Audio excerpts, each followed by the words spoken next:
Amix, tenemos nueva Miss Supranational 2026 y se trata de nada más y nada menos que Miss Filipinas. Hablemos de esto. Y la corona se terminó yendo al continente asiático de la mano de Katrina Llegado. Miss Filipinas llenó una noche llena de sorpresas. Y es que a pesar de que en mi opinión ella sí que era la reina a vencer por el continente asiático, no sentí en esta noche final que ella fuera la reina de la noche. Ojo, no estoy diciendo que lo haya hecho mal. Ustedes la están viendo, un monumento de reina quien se vio fabulosa a más no poder, y es que este vestido lo amé. Solo que para mí no sentí que fuera la mejor respuesta de la noche, tampoco la mejor pasarela en traje de gala y traje de baño. Aún así, no conocemos cómo le fue en la entrevista con el jurado y sabemos que cuando ella está tranquila es una excelente oradora. Que haya sido una gran sorpresa su triunfo, sí, pero que me disguste, absolutamente no. Filipinas es un país poderoso en lo que respecta a certámenes de belleza, por lo cual claramente esta mujer tuvo una preparación de 10. La sorpresa se ha debido al hecho de que veíamos o a República Checa o a Brasil coronándose, por lo que fue la gran final. De corazón deseo que tenga un gran reinado, se nota que tiene una energía súper bonita y mi momento favorito de la noche claramente es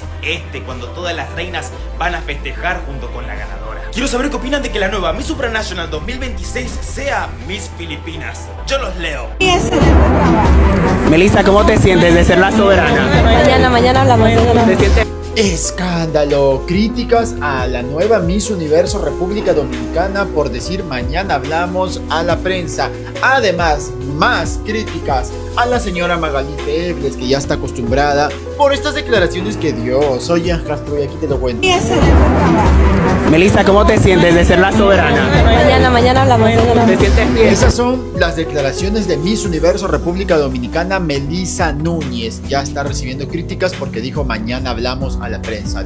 Capaz está cansada, qué sé yo, pero son las críticas que está recibiendo en las plataformas.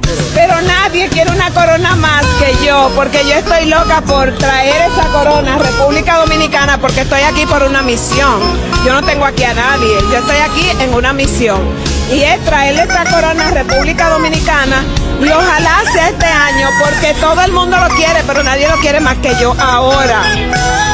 Yo le estaba diciendo ayer a una persona que le digo, pero me exigen tanto la corona, pero aquí han habido otros concursos que solamente ha ganado una reina con mucho más años que nosotros. Así que vamos a evaluar, porque también hay muchos países que al día de hoy nunca han clasificado. Y nosotros tenemos muchas clasificaciones y hemos olido la corona y ha estado muy cerca de nosotros. La señora acepta que está loca, que está totalmente loca, eso es lo que ella misma dice, y que nadie quiere una corona más que ella. Sí nos dimos cuenta ayer cuando dijo, quiero un aplauso para Raúl Rocha. Sí nos dimos cuenta que usted está desesperada por un pedazo de metal. Sí nos dimos cuenta. Pero ¿qué opinas sobre esto? Gracias, la Raspu. Déjame tus comentarios. Hay personas que no tienen escrúpulos. At mga kapolitika, inyo pong napanood itong reaksyon ng mga Latinos dito sa pagkapanalo ni Katrina Llegado at sa katatapos lang na Miss Supranational 2026, kung saan is nasungkit nga po ng Pilipinas ang mailap na korona ng Miss Supra dito sa nasabing beauty pageant competition. So halo yung reaksyon ng mga Latinos dito sa mundo ng social media. Base sa ating mga nababasa, merong pabor dito sa kanyang pagkapanalo at nagagandahan kay Katrina Llegado. Meron namang iba na ang sabi ay na-cook daw o naluto daw itong resulta ng Miss Supranational. Pero naipaliwanag na po natin doon sa ating mga naunang video, ang pagkapanalo ni Katrina Llegado ay base doon sa nagustuhan siya ng organization. Maganda yung kanyang naging sagot dito sa final Q&A at very impactful yung kanyang naging sagot, yung laman coming from the heart, yung answer ni Katrina Llegado doon sa finals.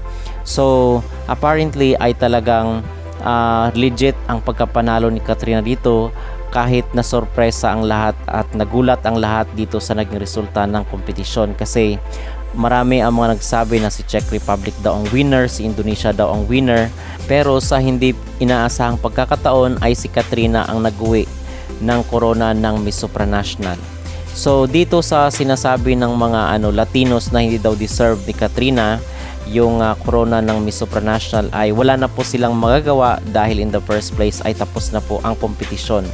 So tayo naman mga kapolitika, kung isang Latina naman ang nananalo dito sa mga beauty pageant, katulad lang dito sa Miss International, dito sa MGI All Stars, ay buong puso naman po nating tinatanggap Okay, accept naman natin yung mga Latinas na nanalo sa mga beauty pageant. So I hope that na ganun rin po ang gagawin ng mga Latinos at Latinas dito sa ating candidate na nanalo sa Miss Supranational, kasi last year ay isang Latina naman yung kinoronahan doon sa Miss Supra, diba, taga Brazil.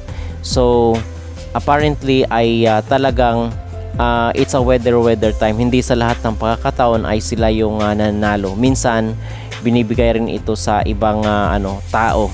Okay, hindi nila pwedeng suluhin ang beauty pageant. Katulad lang din yun sa atin, hindi lahat ng pagkakataon, hindi lahat ng panahon ay mananalo tayo sa mga beauty pageant competition. Minsan is binibigay rin po ito sa ibang bansa. At sabi nga natin doon sa ating mga naunang video ay kahit sino pa yung manalo dito sa Miss Supranational, basta makita lang din natin na deserve, ay wala tayong problema mga kapolitika. Okay, whether it is Latina, whether it is Indonesian, whether it is Asian, kahit sino pa man yan, basta makikita lang din natin na deserve.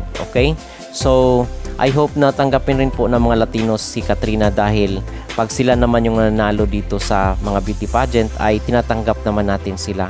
Okay, so ganun lang po yun mga kapolitika, at sana is iwasan na po yung pag-away-away dito sa social media at pagsasalita ng mga negatibong komento dito, especially kay Katrina Ligado na nanalo dito sa Miss Supranational 2026. So far mga kapolitika, yun po ang ating pinaka-latest na update dito sa mundo ng beauty pageant sa pamamagitan ng ating candidate na si Katrina Ligado, at yung reaksyon ng mga Latinos na na-surprise daw sila dito sa pagkapanalo ni Katrina, at yung mga candidate nila is hindi daw nakapasok dito sa top 5. Ano po ang inyong mag-reaksyon? Mag-comment down below, at huwag kalimutang mag-like at mag-subscribe na rin kayo para updated kayo sa ating mga latest issue.